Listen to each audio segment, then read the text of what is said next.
Kuha niyo mo? Oo. So, siga na siya. Sige. Ang hitabo diyan eh, pag single piece siya ay mag-trip, muandar.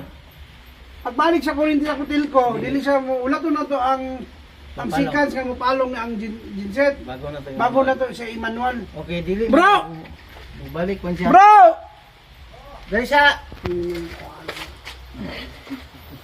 Tama, di ba? Dili siya pwede lagi balik. Okay, di naman siya nato, di siya maon kanina eh. Ang gandar pang genset dapat mapalong sa siya. Bago na to si Emmanuel. Okay, okay. Puta. Dali. Bro! Ay bro ba? Kanina ba? Ah. Okay, sige. Pag brand out kanina bro, niandar ang genset. Mga 5 minutes, transfer siya. Generator, andar ang ito ang suga. Ah. Pagbalik sa kutil ko, dili siya mo, bro, dili siya mo register. Mupalong mo sa ang generator. Bago i-pan. Okay, gaandar ang generator kanina, Emmanuel ako, di man masulod. Palong So bawal. Bawal.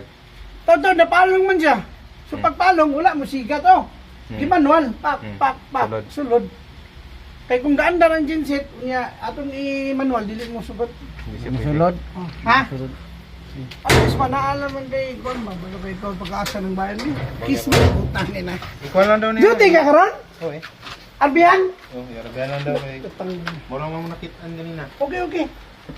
Arbihan na to. Inaaway, tig-arbin ako. Arbihan ka na. Ako eh. Fake, eh. Sige, return na na, pre, nga daot. Sige.